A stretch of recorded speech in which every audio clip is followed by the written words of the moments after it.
Boa noite, pessoal, tudo bem? Alan, meu querido Alan, só assim pra gente se ver, né? Muito bom, que coisa boa. Adriana, tudo bem, gente? Boa noite. Sejam muito bem-vindos aqui nessa quarta-feira. Já tem um tempinho que eu não faço live sozinha, né? Essa coisa de chamar os convidados foi dando tão certo e a correria não foi deixando, mas hoje eu vim para falar de algumas coisas bem legais. Eu acho que vai ter gente aí de Brasília, de São Paulo, do Rio, de Minas, tia Lívia. Tia Lívia, então, que ó, mora aqui no coração, Raul. Boa noite para todos. Hoje o meu recado é um recado muito forte, né? A gente tem feito algumas rodadas, a gente tem conversado com bastante pessoas, São Paulo. Ei, Zenildo, tudo bem? E eu tenho observado que o poder da emoção influencia bastante na vida e nos resultados das negociações. Então, para vocês que já chegaram, eu vou deixar aqui duas indicações de livro. Não é sobre eles que eu vou falar hoje, mas já vou deixar que eles estão aqui comigo. Opa, Alan tá no aniversário, parabéns! Tudo de bom, muita paz, saúde. Depois, acabando aqui, eu vou te ligar. Esse livro aqui é do Daniel Kahneman, que é Rápido e Devagar, Duas Formas de Pensar. Ele foi ganhador do Prêmio Nobel. Ele vai falar do cérebro rápido e do cérebro desacelerado, aquele que pensa melhor. Outro livro muito legal que eu vou deixar para vocês como indicação é A Guinada, de Sheephead and Dan Head. Eu acho que eles devem ser parentes, mas um livro muito legal que explica aquela história do elefante e do condutor também, de como muitas vezes a vida muda e a gente precisa se adaptar a isso, né? Agora, o que me trouxe hoje aqui para a gente fazer uma reflexão é o poder da emoção dentro de uma reação, especialmente quando o outro está reagindo de uma maneira muito explosiva. Para isso, eu estudei um livro, que eu vou deixar aqui indicado, vou falar bastante sobre ele, que fala sobre as 5 feridas emocionais. E mexeu muito comigo quando eu fui lendo, a verdade é que eu quero ler de novo, para estudar aqui, para falar para vocês. A leitura foi rápida, eu quero ler com calma, porque eu comecei a identificar que a gente tem a mania de apontar para os outros a explosão emocional e a gente não entende que gatilho que a gente dispara ou o que fazer para controlar essa emoção. Então, para a gente pensar no que vai fazer com relação ao outro, eu te convido primeiro a pensar em relação a você. Em primeiro lugar, a gente vai analisar nós mesmos, até para que a gente entenda e possa calçar o sapato do outro. Quando a gente pensa na infância, a nossa percepção, eu vejo hoje pelo Arthur, a nossa percepção sobre infância é muito diferente da realidade. Às vezes a criança está na porta da escola e o pai atrasa 10 minutos para buscar e a criança absorve aquilo como abandono. Não é abandono à luz da razão, à luz dos adultos, mas é um abandono para a criança. Então todos nós, à medida que a gente vai praticando o autoconhecimento, a gente vai se surpreendendo que até mesmo uma infância relativamente perfeita vem carregada de mágoas e feridas, carregada de percepções e interpretações da criança. Então, antes que eu explique tudo, eu vou deixar muito claro aqui para vocês a importância de relevarmos o que os pais nos fizeram. Nossos pais fizeram o melhor que eles poderiam e eles nos deram principalmente a vida. Então aqui a gente só vai analisar qual foi o impacto da percepção que nós tivemos, como isso afetou a nossa vida e, por consequência, como isso afeta a pessoa que está estourando de raiva na sua frente ou que está com a emoção descontrolada na sua frente, ok? Quando a gente pensa nas 5 feridas, a primeira delas é a rejeição. A história que eu vi que é muito interessante é de uma filha que nasceu por último, que não tinha sido planejada e os pais brincavam que ela era a rapa do tacho. Uma criança crescer ouvindo que é rapa do tacho, de tanto ouvir pode achar que aquilo é uma rejeição, no sentido de que eu não era desejada, meus pais me tiveram por um acidente e aí eu sofri rejeição. A criança que sofre rejeição cria uma máscara. A grande questão da máscara é a seguinte: você que está usando o celular agora, você está usando para me ver. Depois que acaba a live ou que você vai fazer outra coisa, você está sempre com o celular na mão, tá? A gente acorda de manhã, eu costumo fazer minha oração primeiro, mas abre um olho assim, tá um olho aberto, tudo fechado e tá olhando o celular. Você já observou que às vezes você desbloqueia o celular sem perceber, de forma inconsciente? A gente tem adotado alguns padrões na nossa vida que a gente não percebe que faz isso. Uma prova disso é a dependência do celular. Outra prova disso são as máscaras que a gente usa. Para nos defendermos na infância de um sentimento, por exemplo, de rejeição, a gente criou uma máscara, que é uma máscara que faz com que eu não me sinta rejeitada ou que as pessoas não me rejeitem. Então, a pessoa que sentiu muita rejeição na infância, ela vai ter a máscara do escapismo, ela não vai querer ficar perto das pessoas. É aquela pessoa que chega numa festa e fica sozinha bem rapidinho, ela é bem autopreservação, então ela não quer estar no meio dos outros, porque estar no meio dos outros é um risco de rejeição. A pessoa que foi rejeitada ou que se sente rejeitada se fecha. Por isso ela tem medo de falar em público, por isso ela não gosta de ser exposta e ela curte a solidão. Então, às vezes, você convive com uma pessoa assim, que quer ficar dentro do quarto mexendo no celular, às vezes é seu cônjuge, você não entende isso. Você acha que pode ser um problema com você, sendo que é uma máscara que aquela pessoa usa para escapar do sentimento de rejeição. Eu não quero dizer que ser isolado está certo ou praticar o escapismo está certo, mas como é uma defesa em relação a uma doença, uma dor, a gente faz sem perceber. E quando a gente faz sem perceber, a gente vai virando uma pessoa que a gente não é. Uma reflexão que eu trago para você é aquela pessoa que perde controle, que você se assusta com a reação dessa pessoa, por exemplo, pode ser seu chefe, pode ser um parente, pode ser uma pessoa próxima. É uma criança ferida que teve uma ferida lá na infância, não soube controlar e agora acaba estourando. Eu não posso mudar o outro, mas eu posso mudar a maneira de enxergar o outro. Então eu passo a entender que aquela pessoa teve uma das 5 feridas ou as 5 feridas como eu também tive. E aí eu preciso me cuidar em relação a isso. Muitas vezes a gente se machuca sem precisar porque a gente não sabe compreender o movimento do outro e nem compreender a nossa dor. No fim, os adultos são sempre reflexos das crianças, especialmente as crianças que sofreram alguma ferida na infância e não conseguiram se tratar. Nós que somos adultos agora temos esse papel de reconhecer o que doeu, reconhecer o que aconteceu e modificar para que a gente chegue numa posição melhor, para que a gente tenha uma maturidade muito maior. Se eu cuido de mim, se eu trato as minhas feridas, a chance de eu compreender os outros quando eles estão agindo por máscaras em detrimento das feridas é muito maior. Então as pessoas usam máscara como defesa, não se esqueça. A gente não vai rotular as pessoas como fulano é difícil, Beltrano é complexo. Não é esse o nosso raciocínio. Nosso raciocínio é que por trás de um adulto difícil há uma criança ferida. A nossa criança está sendo tratada e a gente vai respeitar a criança do outro. Para que tudo isso aconteça, algumas bases são necessárias. Uma delas é conhecimento, que a gente está falando aqui agora, a gente está estudando juntos. E depois eu vou falar mais outras 2 dicas, que são dicas práticas para você paralisar seu cérebro reptiliano, especialmente a amígdala cerebral, que é aquela que reage sem pensar e quando você vê, o estrago já foi feito, combinado? Então a gente vai fazendo em etapas, espera aí, fica aí comigo que eu vou te falar um pouco mais sobre a rejeição. Então quem tem a rejeição, ele tem uma questão muito importante, quem teve rejeição na infância, é que tem um sentimento de pânico. É o pânico mesmo, é pânico de exposição, pânico de falar em público, pânico. Então, a palavra pânico é muito forte, porque o pânico protege essa pessoa. Se eu não falar em público, eu não serei rejeitado, logo eu tenho pânico de falar em público. Vejam como isso afeta a psique do ser humano e afeta o momento em que ele tem que negociar.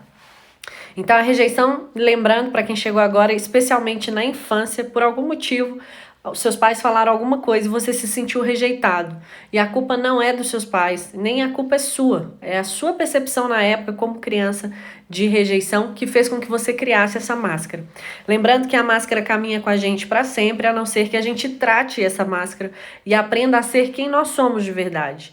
Gente, cada vez que eu estudo mais, eu vou descobrindo que talvez a Samantha de hoje, a exemplo do filme Alice no País das Maravilhas, já não vai ser a mesma de amanhã. Porque eu venho descobrindo uma outra Samantha, a Samantha da essência, que foi sendo tampada ou escondida por máscaras para se proteger. Então o convite que eu faço a vocês é retornarem à essência de vocês para que não tenham que se proteger por meio de máscaras, mas no momento que tiverem contato com uma ferida, vocês têm condição de curar, de tratar e não só de ficar tomando remédio para dor.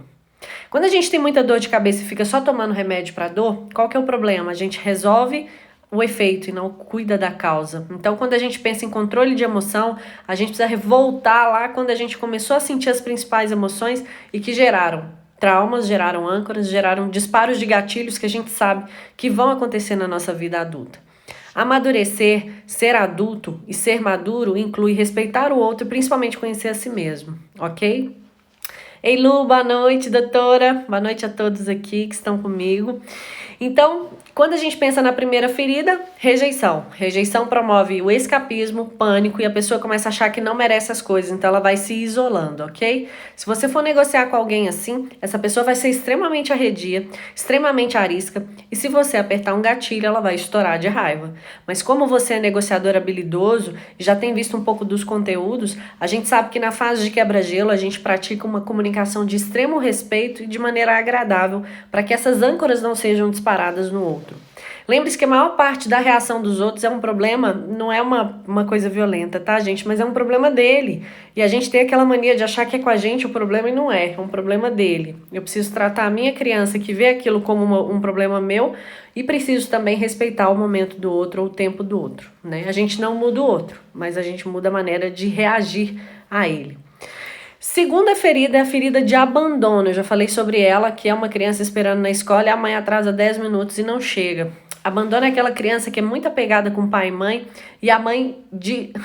Ô Lu, só a Lu mesmo para me desconcentrar. Ah, como consegue negociar para ter 10% da sua inteligência já tem 1000%, viu? Eu imagino que o Arthur possa ter passado por isso, por exemplo, durante a minha licença maternidade eu fiquei 7 meses colada nele. E aí, no 8º mês, eu voltei a trabalhar. A criança pode ver o retorno ao trabalho da mãe como abandono. A mãe não abandonou, mas a criança pode perceber isso. Então, a gente não sabe o que se passa na mente daquela criança. O abandono já é diferente. Se a rejeição, a pessoa que sofreu, gosta de ficar sozinha, o abandono, quem sofreu lá na infância, odeia ficar sozinho. Ele não quer ficar sozinho. Então, ele gera uma máscara que chama-se dependente. Essa pessoa vai passar a ser dependente dos outros. Ela depende de alguém para estimular a fazer atividade física, depende de alguém para falar que ela tá linda, para acreditar que ela tá linda. Então essas pessoas entram em relações conjugais, amorosas principalmente, despejando muita carga em cima do outro, porque em algum momento ela se sentiu abandonada e agora ela tem medo de ser abandonada de novo. Então ela precisa dessa correspondência, ela precisa ouvir eu te amo todo dia, ela precisa ser validada o tempo todo, caso contrário ela vai se sentir abandonada, que para ela é uma ferida mortal. Então, quem sentiu o abandono não quer ficar sozinho, tem pânico de ficar sozinho. Eu vou dar um exemplo de dia a dia. Às vezes você tá num fim de dia e você quer mexer no celular, nas mídias sociais, você é casado, por exemplo, tá em casa e fala, eu vou pro quarto, que eu quero ficar sozinho um pouquinho ali mexendo. Beleza, para você pode até ser normal. Mas se inverte a situação, você tá na sala, na copa, tá almoçando, tá jantando, e seu cônjuge fala, eu vou pro quarto, vou ficar quietinho lá, a pessoa já começa a achar que o problema é com ela. Você tá me abandonando porque eu tenho algum problema, você quer ficar sozinho. Então quem tem a ferida do abandono vai sempre achar que o erro está nela e que as pessoas por algum motivo não querem estar com ela. Por isso ela pode ter vergonha também, ela pode se sentir envergonhada por não ser qualificada ou não ter as qualidades que são necessárias para ser amada ou para ser validada, né? Então essa pessoa é extremamente alimentada emocionalmente, ela tem a máscara do dependente e outra coisa, ela se faz muito de vítima. São aquelas pessoas que precisam ser ouvidas, que precisam de atenção.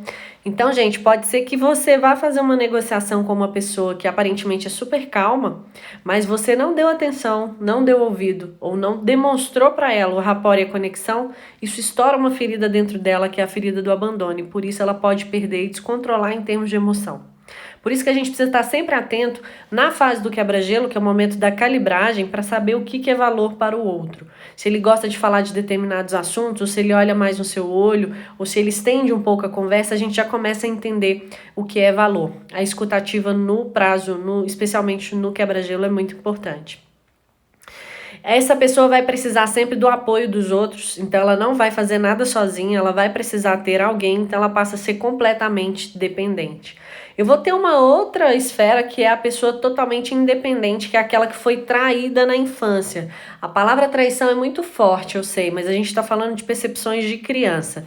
Até agora eu falei sobre rejeição e falei sobre abandono. A próxima característica é a humilhação. Nós podemos ter passado na infância humilhação.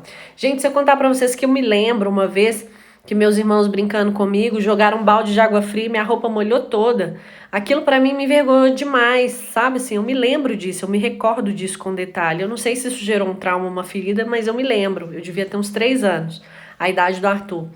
Outra cena é, às vezes, a criança fala alguma coisa engraçada, ou comete um erro, derruba um pote e todo mundo ri. Ninguém faz isso de maldade, mas a criança se sente de alguma forma humilhada. Então o que ela vai sentir é vergonha. Vai ficar envergonhada de estar perto das pessoas ou de fazer qualquer movimento. Para que ela se proteja, a máscara que a criança cria, então, com essa situação de humilhação, é masoquismo. Então ela começa a ser masoquista. Olha que coisa mais louca. O outro passa a ser prioridade para ela. Tudo na vida dela está na mão dos outros. O que é para ela vai protelar, o que é para ela vai adiar, vai procrastinar. Mas o que é para os outros, para ela é prioridade. Se ela for boa, se ela for excelente, ninguém vai humilhá-la, porque ela está servindo. Então, na criança, naquela mente infantil de humilhação, ela sendo boa, prestando serviço e fazendo algo por alguém, não há risco de ser humilhado. Então ela passa a menosprezar a si mesma e fazer muito pelo outro. A humilhação leva as pessoas a assumir culpa pelos outros. Então, às vezes, sabe aquela pessoa que chora muito e vê que deu um problema com a outra pessoa e ela começa a chorar e achar que a culpa é dela, sendo que na verdade não é. Desta forma, ela não pode ser humilhada, ela não pode passar vergonha porque ela está se dedicando muito ao outro. Então, é como se ela gerasse um crédito para o outro. Gente, só um detalhe, você pode ter as 5 feridas, não quer dizer que você tem que ter só uma, não. E algumas delas podem ser mais fortes. Eu, à medida que fui lendo, eu fui identificando algumas e tocou bastante pra mim, que eu vejo hoje adulta como eu coloco a máscara pra me defender de uma ferida que eu tive lá na infância, de algo que aconteceu como aconteceria com qualquer criança. E hoje eu não preciso me incomodar mais com essa dor, porque isso não precisa mais me dominar. É uma emoção que não precisa tomar controle de mim, porque eu sei o que eu tô fazendo, eu sei o que dói, eu sei o meu potencial, eu sei a minha capacidade. Isso não vai afetar o meu equilíbrio, ok? É isso que eu quero trazer pra vocês. A quarta característica, ou a quarta ferida, é a traição. A palavra traição também é muito forte, mas, por exemplo, um irmão que vê um outro irmão mais novo nascendo, ele se sente traído de alguma forma. Ele vê os pais agora não darem atenção só para ele, então é um tipo de traição. O traído, né, aquela pessoa que sofre a traição, ele passa a ter uma máscara de controlador. Então ele vai querer controlar muito as pessoas, ele vai querer ter certeza de que tudo está sendo executado com a maior perfeição, para que dessa forma ninguém possa traí-lo. A traição leva ao controle. Então, pessoas ultracontroladoras em algum momento quebraram o vínculo de confiança com alguém, se sentiram traídas na infância e por esse motivo passaram a ter a necessidade de controlar os processos para que a traição não aconteça mais. Já na quinta característica, muito obrigada, Tati. Muito obrigada, Raíssa. Esse assunto, é no livro As 5 Feridas Emocionais. Eu vou postar daqui a pouquinho para vocês, tá? Eu tô falando muito rápido, eu gostaria muito de falar com calma, mas não dá para falar, né, numa live, mas é só para deixar esses insights. Depois eu vou fazer uns resumos e colocar para vocês também, que eu acho que é muito válido a gente pensar nessas feridas. Então nós falamos de rejeição, falamos de abandono, falamos de humilhação e falamos de traição. Todos esses são sentimentos, são perspectivas de criança. A gente sofreu quando era criança. Os nossos pais sofreram com os nossos avós quando eram crianças. E eles foram aprendendo a fazer aquilo e não há nenhum julgamento de valor. A gente só precisa agora, de fato, fazer a diferença da criança para o adulto, tá? Para a gente ter esse controle emocional. Eu gostei muito, muito desse assunto. Eu vou falar mais dele ainda. Quando a gente fala da criança que sofreu injustiça, então injustiça às vezes foi brigar com um irmão, foi brincar com um irmão e o pai tomou partido de alguém que não era a pessoa correta. Ela se sente injustiçada. Aquela pessoa que se sente injustiçada na infância por algum motivo, vai virar então uma pessoa extremamente perfeccionista. Quem foi injustiçado não aceita desvios, então ele fica extremamente rígido. É aquela pessoa ultra exigente, aquele padrão de qualidade inatingível, nunca vai ser alcançado, e é perfeccionista ao extremo, no sentido de que não terá como acontecer injustiça porque não tem nada errado acontecendo. Eu estou resguardando os padrões de qualidade para que injustiças não se repitam. E, gente, olha que interessante, essa questão da máscara, a gente usa, mas não é nossa. Máscara é uma proteção, mas não somos nós. Do mesmo jeito que a gente vê o Theta Healing, né? A gente vê o Mindfulness dizendo, o céu é o mesmo, as nuvens estão de passagem. Os nossos pensamentos, os nossos sentimentos, as nossas emoções e as máscaras não são parte nossa. Elas são complementos. E às vezes a gente dá tanto poder para elas que a gente vira pessoas que nós não somos. Então, A primeira reflexão que eu tô trazendo para vocês de pensar sobre nós, sobre o que importa para nós é: você está sendo quem você é de verdade? E se você não está sendo quem você é de verdade, será que você está negociando bem? Para começar com você mesmo, para continuar com o outro. Esse mergulho que a gente faz na gente mesmo, que é a vida interior, lá dentro da roda da vida, a vida interior, que é o intelectual e até um pouco do espiritual também, é muito importante porque a partir do momento que eu me conheço, eu já começo a expandir minhas possibilidades, as minhas capacidades. Eu não vou deixar feridas me barrarem, eu não vou deixar feridas de infância, de uma menininha, Samantha, lá daquele cabelo castanho, aquele olhão grandão, que se sentiu de alguma forma abandonada na infância ou sentiu uma traição porque o Samuel nasceu o irmão mais novo. A percepção da criança é muito válida para aquela época, não para hoje. Hoje a gente tem uma condição muito melhor de fazer essas análises. Então pensem comigo, 5 grandes feridas, olha que sentimentos fortes: rejeição, abandono, humilhação, traição e injustiça. Isso a gente viveu desde muito cedo e todos nós, sem exceção, trazemos essas feridas. Então, quando você vai negociar com alguém, essa pessoa traz a ferida e junto com a ferida ela coloca a máscara. Muitas vezes você está negociando com alguém com máscara e não sabe que não é exatamente aquela pessoa. E talvez algum argumento que você vai falar ou algo que você vai colocar dispare uma âncora que parece que a pessoa acordou incrível Hulk. Na verdade, você está acordando uma ferida antiga que esperava uma âncora só para se manifestar e para estar ali ativamente na sua frente. Depois que a gente começa a estudar isso, gente, a gente percebe que nós de fato não somos os mesmos, ou não éramos quem a gente sempre deveria ser, ou seja, a gente pode ser melhor, e os outros também estão fazendo o melhor que podem, com a intenção mais positiva do mundo, mas talvez não sejam as pessoas melhores nas melhores versões. Isso traz pra gente uma compaixão, isso traz pra gente uma empatia, uma capacidade de respeitar o outro. Ah, Sam, mas eu vou ter que fazer negócio com essa pessoa. Ou essa pessoa é meu cônjuge, ou essa pessoa é minha mãe, ou essa pessoa é minha irmã. Então vamos exercitar toda a parte de compaixão, de bondade amorosa, para que tudo que a gente está revolucionando dentro de nós, a gente consiga pelo menos inspirar os outros a fazer o mesmo. Se eu não posso mudá-los, eu posso pelo menos influenciá-los quando eu mostro que eu estou em paz com as minhas emoções. Eu digo para vocês que é muito difícil para mim, no meu caso, Samantha, eu levantar o tom de voz. É muito difícil, mesmo em situações muito críticas, o meu tom de voz costuma ficar o mesmo.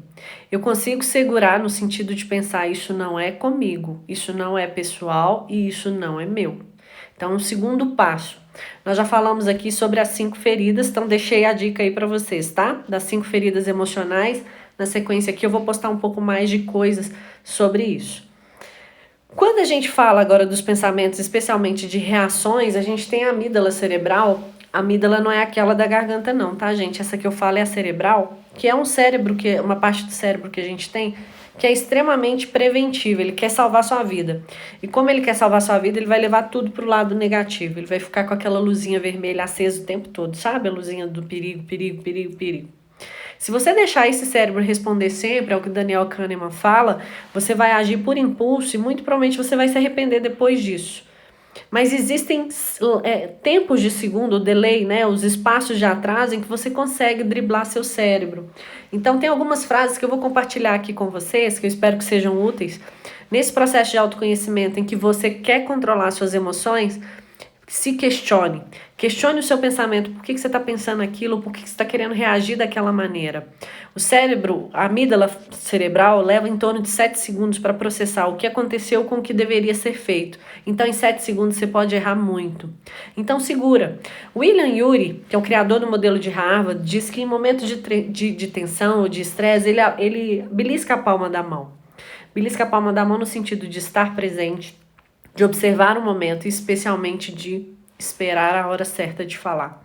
Isso é muito importante porque você dá espaço para o outro e você vai dar espaço para o seu verdadeiro eu se manifestar. Aí não vai ser uma ferida de infância respondendo, não vai ser um cérebro reptiliano, não vai ser uma amígdala cerebral respondendo, e sim você.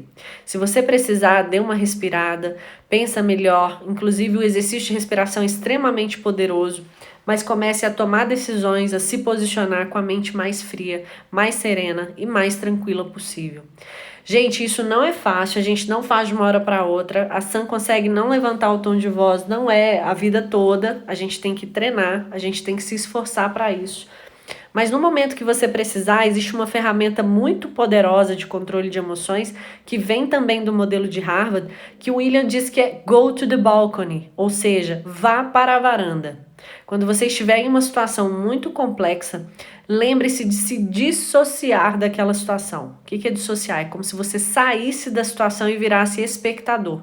Quando você vem com uma posição de mediador ou de espectador, você tem uma visão muito maior do processo e você tira a carga do sentimento. Você tira a carga que te machuca, porque você estaria no meio da situação e agora não está. Você está observando. Por exemplo, quando alguém te chama para ser mediador de uma negociação, quando você observa partes que não estão chegando em um consenso, quando você vai ajudar, a sua ajuda é muito útil, mas você não está envolvido emocionalmente com aquilo, porque o seu papel é viabilizar uma solução, mas você não é parte envolvida, você não é a parte que pode perder ou a parte que pode ganhar, você é a parte envolvida em ajudá-los. Percebe como fica mais leve? Então, se você tentasse de alguma forma virar mediador de você mesmo, então, na hora que você estiver numa situação complexa, especialmente que você sinta que o seu elefante interno, vou falar mais sobre ele agora, vai atuar, tome o controle dele com o seu condutor. Primeiro, faça perguntas a você mesmo. Por que eu estou pensando isso? Por que eu sou pessimista? Ou por que eu acho que o cenário é pior? Por que meu cônjuge falou que queria ir para o quarto mexer no telefone e eu estou achando que eu que não mereço esse amor? Por que eu acho que eu não sou boa o suficiente? Mas com base em que eu estou pensando isso? Gente, eu passei a fazer tanta pergunta para mim mesmo, que eu acho que até meu cérebro fala, para um pouquinho que não tá dando para responder tudo. Porque tudo que a gente traz desde a infância, muitas vezes são expressões equivocadas da vida. Essa questão, inclusive, da gente não ser bom o suficiente, na minha opinião, permeia a mente de todo ser humano. Então, às vezes, você vai negociar com alguém, essa pessoa está profundamente irritada porque alguma âncora de não sou bom o suficiente foi estimulada, foi disparada. Como é que eu resolvo quando a pessoa está te demonstrando claramente que ela tem um certo complexo de não ser boa o suficiente? Como é que a gente trata isso? Reconhecimento. Todo ser humano é superior a mim em algum ponto. E neste particular, eu aprendo com ele.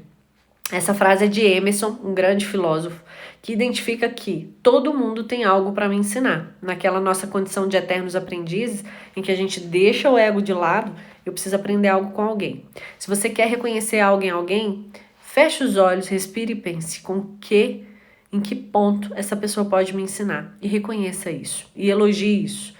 Muitas vezes quem está prestes a perder o controle emocional só estava precisando de um reconhecimento. E se esse reconhecimento precisar ser para você mesmo, lembra quem já fez a live comigo? Abrace a si mesmo, acolha a si mesmo, lembre-se quem é você. Porque se você tem na sua mente um racional bem coordenado, a hora que o seu elefante começar a tentar subir, você vai ter a rédea dele e ainda vai conseguir puxar.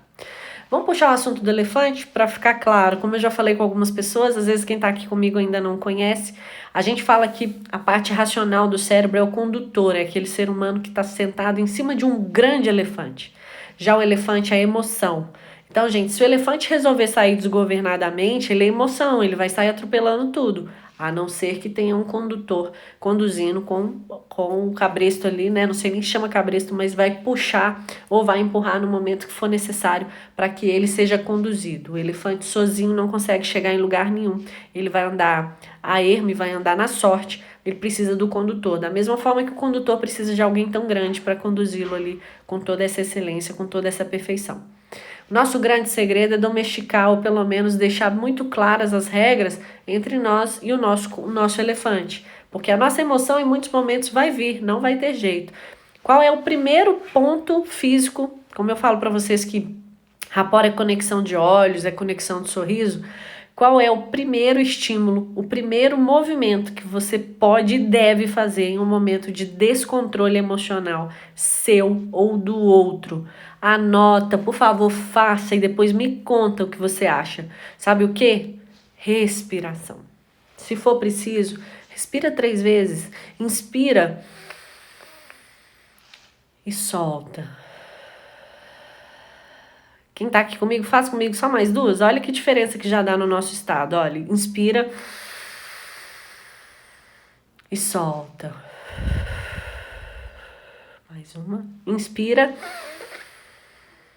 e solta. Gente, já não dá um negócio assim, né? Parece que a gente tá mais leve. Acho que parece até que eu fiz 40 minutos de esteira, que aliás eu ainda tenho que fazer hoje, né? Pro meu desafio diário. Não dá um sentimento bom? Até o meu tom de voz, a minha maneira de falar já mudou. Então nós temos ferramentas muito poderosas de controle de emoção. Uma delas é a respiração. Segunda ferramenta muito valiosa vai ser a expressão de neutralidade ou a famosa poker face. Eu vou fazer de novo aqui pra você, quer ver?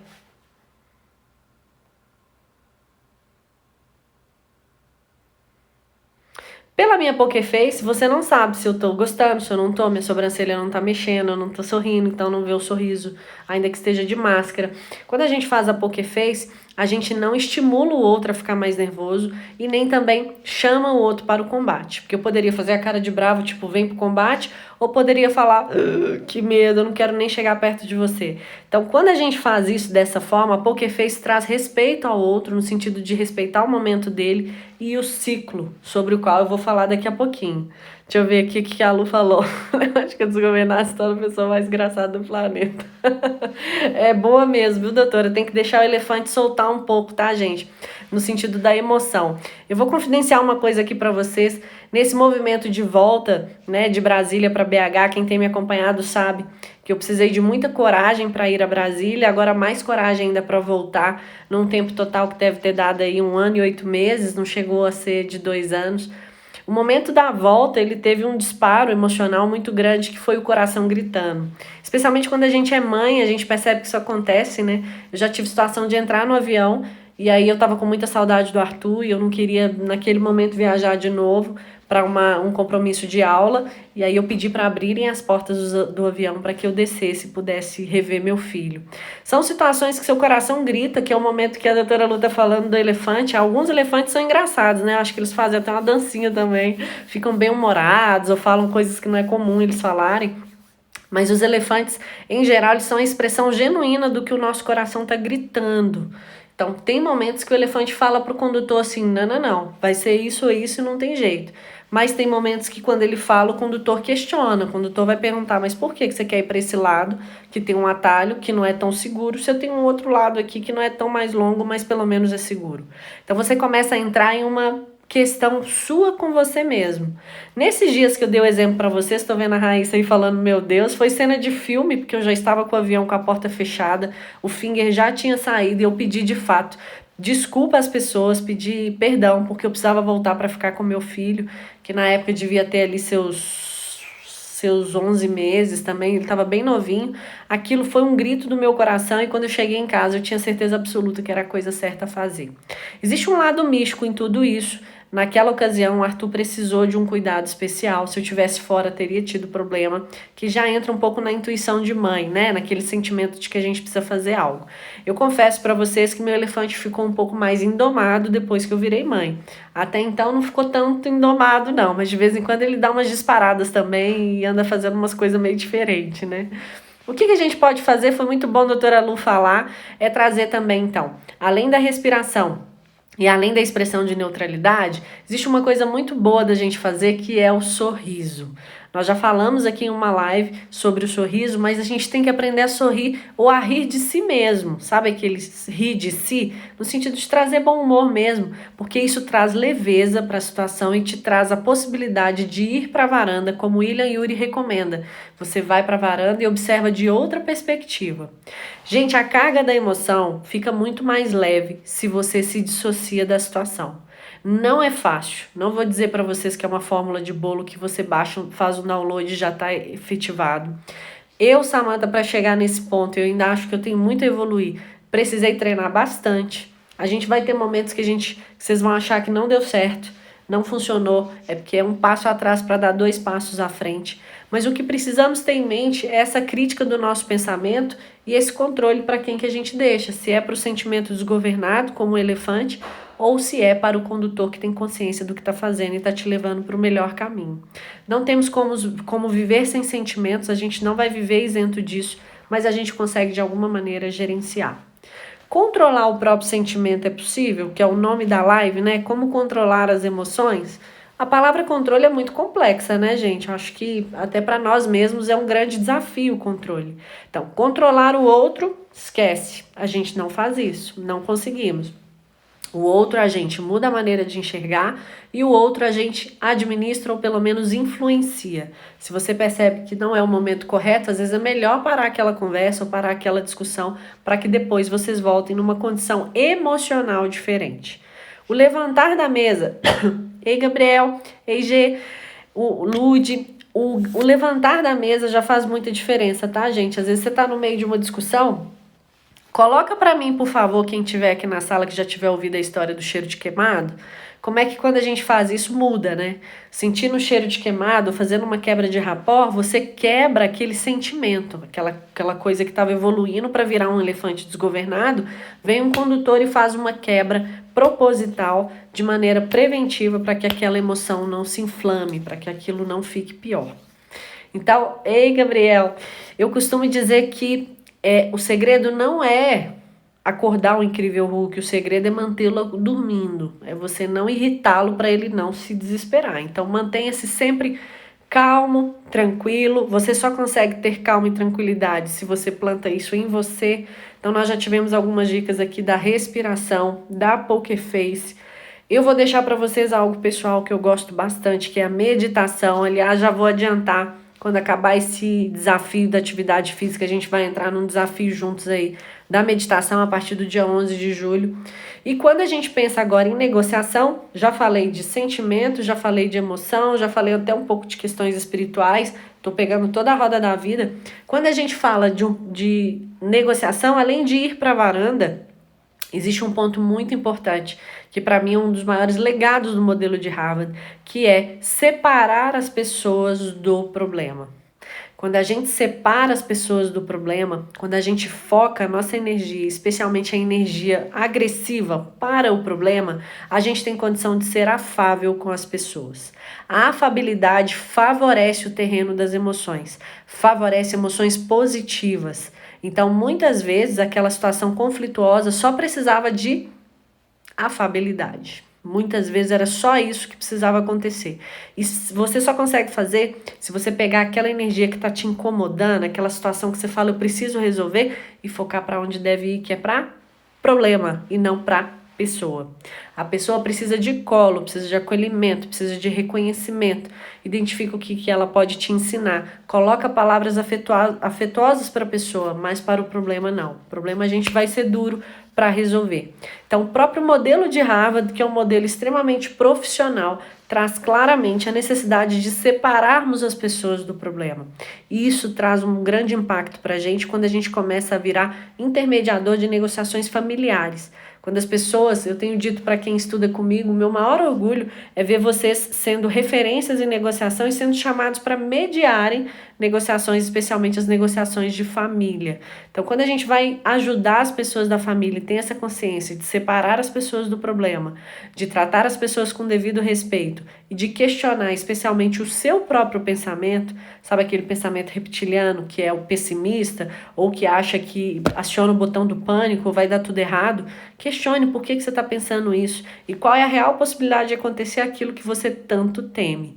Que a gente se mova mais pela energia positiva e fluida do amor e menos pela energia negativa e retraída do medo. O medo nos protege até um certo ponto, mas a gente não pode deixá-lo nos paralisar, ok?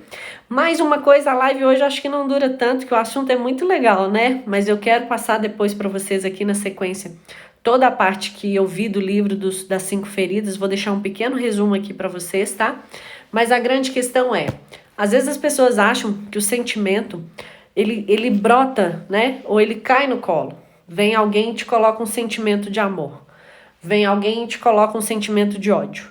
Vem alguém e te coloca um sentimento de compaixão.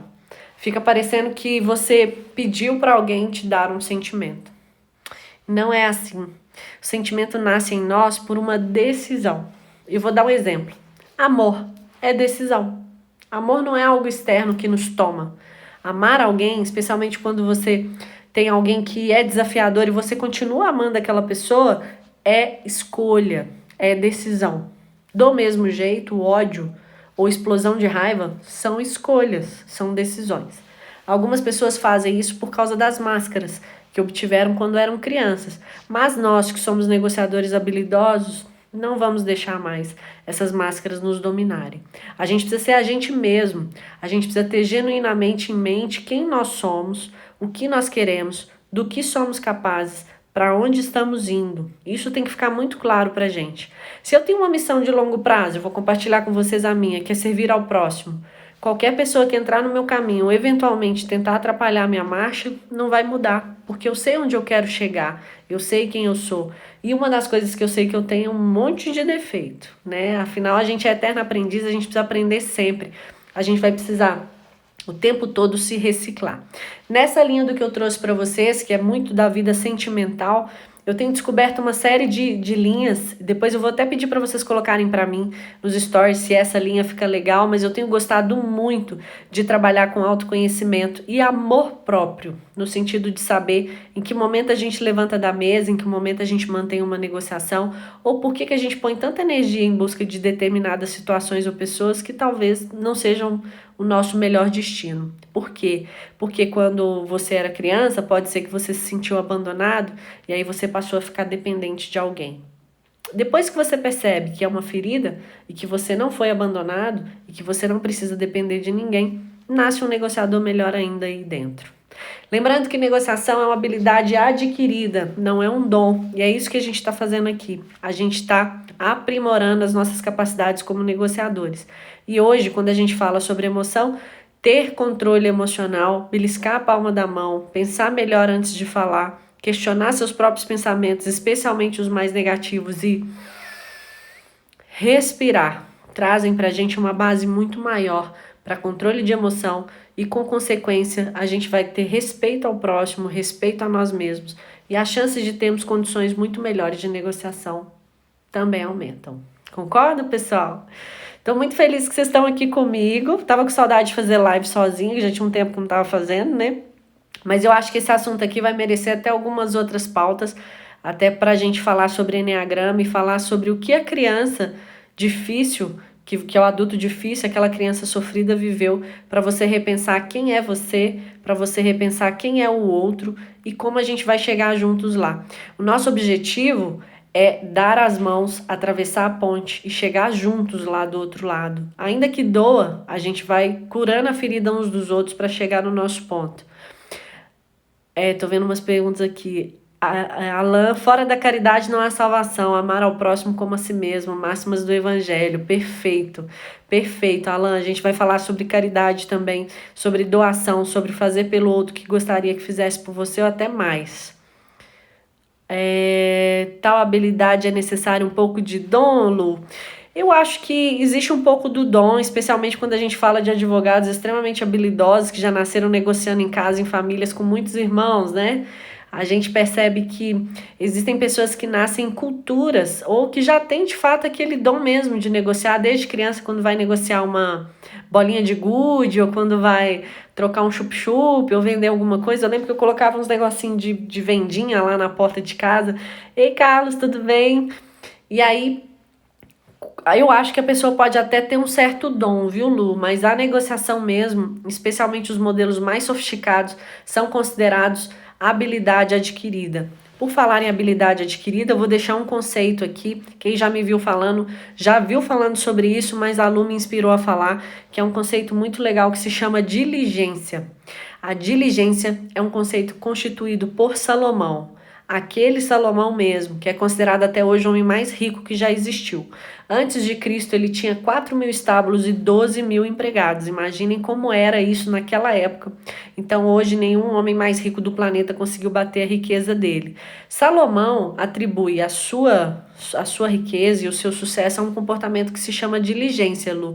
E esse comportamento é uma habilidade adquirida, que é um tipo de persistência criativa. Porque não adianta a gente ser persistente e ficar repetindo as mesmas coisas para ter resultados iguais. A gente quer mudar para ter resultados diferentes.